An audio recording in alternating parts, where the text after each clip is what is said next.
propongo empezar a revisar, a repensar nuestra noción de la justicia punitiva, es decir, de los castigos justos y de por qué nos parece justo un castigo frente a un hecho aberrante, delictivo o criminal. No desde las ciencias jurídicas, sino desde las ciencias sociales. Lo que por supuesto después nos permitirá volver a algunas discusiones jurídicas. En primer lugar, lo que aparece frente a un hecho aberrante o criminal es una reacción puramente emocional. Nos parece que es justo que aquel que haya cometido ese hecho aberrante, que haya hecho sufrir a otros, sufra. No sabemos bien por qué, pero en principio es lo que nos parece justo. Pero hay una pregunta que los filósofos vienen repitiendo hace mucho tiempo, que es ¿por qué responder un mal con otro mal sería un bien? Es decir, ¿por qué le damos un contenido valorativo positivo a hacer sufrir a aquel a quien ha hecho sufrir? De dos males no se surgiría un bien. Esa pregunta está formulada un poco en términos muy racionales, pero va directamente al punto de cuestionar esa reacción emocional que entendemos como justicia, que es querer ver sufrir a otro cuando ese lo consideramos culpable de haber cometido también un hecho aberrante, un hecho que hace sufrir a otro. Entonces, acá hay un juego entre las subjetividades, entre víctima y victimario. Quien es víctima de un hecho, como dije, se siente disminuido, afectado en su autoestima, afectado en su propia imagen y en su imagen social, y hay un resorte emocional que le exige que aquel que lo agredió sea a sí mismo disminuido, afectado, que se envíe un mensaje agresivo hacia aquel otro, porque de otra manera esa humillación, esa reducción, ese sentimiento de impotencia que le provoca el haber sido víctima no va a quedar reparado, no va a ser compensado. Y eso emitiría un mensaje de que no vale o vale poco. De ahí que vemos que las víctimas muchas veces tienen este discurso de que si hay impunidad, lo que sienten es impotencia, falta de poder, impotencia. Entonces, lo que vendría a funcionar acá, en el castigo, es devolverle cierto poder, cierta autoestima, cierta valoración propia a la víctima.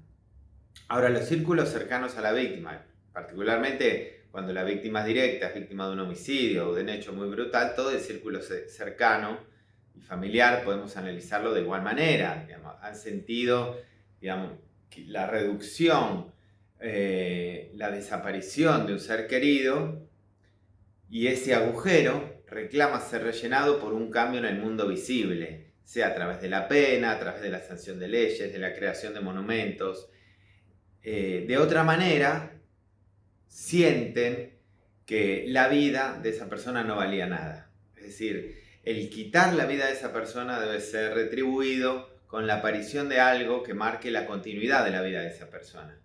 Si no, el mensaje que estamos dando es que el mundo pudo seguir funcionando igual sin esa persona y que por lo tanto esa persona era irrelevante. Y ese es un mensaje, por cierto, atroz. O por lo menos va en contra de nuestro sentido común, moral y ético de la época.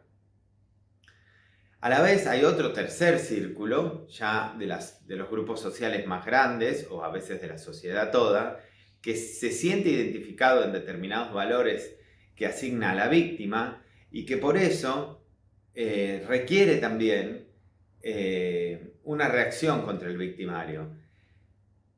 Porque al sentirse identificado con aquellos valores que deposita en la víctima, en la identidad social que construye de la víctima, el ataque ya no es un ataque individual a esa persona, es un ataque a los valores y a todo el grupo social que esa persona representa, dentro del cual estamos nosotros. Por ejemplo, los sujetos honestos, las personas laburantes. La manera de construir ese colectivo social tiene los padres tienen muchas caras. Entonces, aquí cuando ya el reclamo colectivo de castigo se torna más amplio, empezamos a depositar en el conflicto víctima-victimario y en su par el castigo otras representaciones sociales. que requerimos que se resuelvan mediante el castigo. Es decir, que ya no importa tanto la responsabilidad del sujeto individual que provocó el daño o la necesidad de la víctima de ser o no reparado o compensado, sino un efecto colectivo generalizado que el castigo debe cumplir. Esto sustrae por completo a la operación del castigo de la lógica jurídica de la aplicación de las penas por responsabilidad individual. Según nuestra lógica jurídica, cada uno debe responder por lo que hizo y solo en la medida de lo que hizo y según la gravedad de aquello que hizo. Pero cuando las emociones colectivas se ponen a jugar en hechos de alta intensidad, de gran repercusión, porque vemos representar nuestros valores, nuestros intereses, nuestras identidades en la víctima y por lo tanto requerimos un reconocimiento, una reivindicación formal y estatal a través del castigo colectivo, esta es una operación que el derecho no podría admitir y sin embargo opera constantemente. Quiero decir, en nuestro sentimiento de justicia colectivo y en nuestro reclamo de castigo, nuestros reclamos contra la impunidad, no importa en qué tipo de casos sean, ideológicamente podremos tender más hacia ciertos reclamos contra la impunidad o hacia ciertos otros, pero en todos ellos, en el fondo lo que estamos poniendo en marcha es el reclamo por una resolución mediante un pronunciamiento estatal o judicial que tenga la voz, que tenga una voz universal, de efectos universales, de reconocer y reivindicar a todos aquellos que se sienten víctimas en el hecho por un efecto de asociación, es decir, por el efecto simbólico que el hecho tiene en sí, más allá, repito, de las responsabilidades individuales. Y más allá también de la lógica humanista que supuestamente rige el derecho desde hace 250 años, el derecho penal moderno, en el cual se debe buscar un bien en el castigo y el castigo no debe ser brutal, ni cruel, ni inhumano. Aún aquel castigo dirigido contra acciones inhumanas y crueles no puede ser cruel e inhumano porque la sociedad no puede ser tan criminal como el criminal al que desea castigar.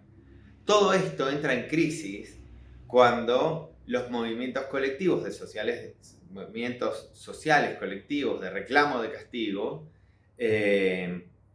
agregan contenidos y significados al hecho concreto que se juzga en un juicio concreto, en contra de la lógica penal. Pero al mismo tiempo podríamos decir que aunque el discurso jurídico penal no pueda avalar esta lógica colectiva, en el fondo siempre trabaja con ella.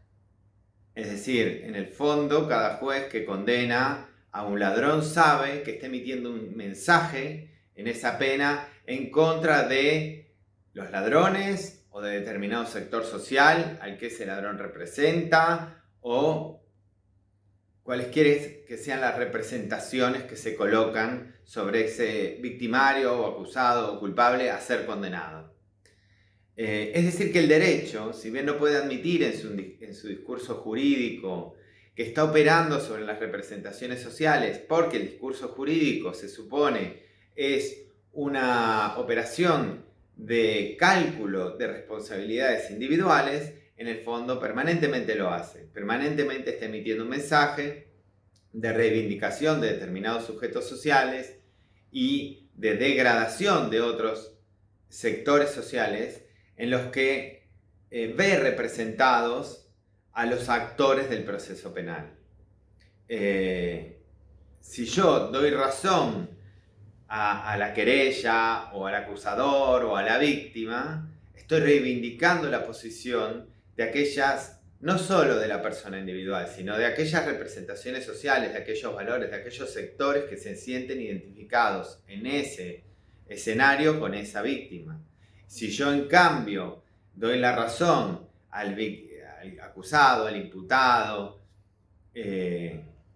Estoy emitiendo un mensaje de reivindicación de aquel que ha sido perseguido por el proceso penal o por la acusación pública.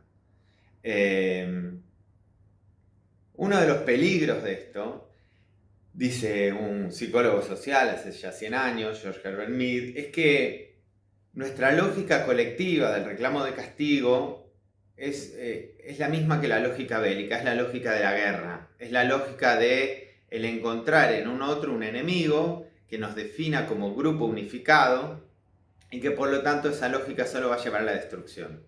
No tiene las emociones que despierta la unión grupal en contra de un enemigo, son muy difíciles de desarmar. Es muy difícil que la vida cotidiana, con sus problemas, con sus formas de organización de la vida social, compita para darnos emociones tan fuertes como las emociones bélicas que se despiertan en la destrucción de ese otro que es construido como nuestro enemigo. Y por eso las penas informales, las penas sociales, pueden no tener límites, pueden no quedarse en el castigo de la persona que cometió el delito, sino extenderse a toda su familia, no tener límites de intensidad, pueden terminar en ejecuciones macabras o violentas o incluso criminales, y ahí se genera la paradoja de que aquella respuesta que en su momento se suponía justa, porque era la respuesta a un hecho criminal, pasa a ser criminal en sí misma. Entonces, el sistema de justicia, lo que viene a ser ahí, como sistema de garantías y de racionalidad, es impedir los excesos de la violencia en las respuestas punitivas, sean estatales o sean sociales e informales.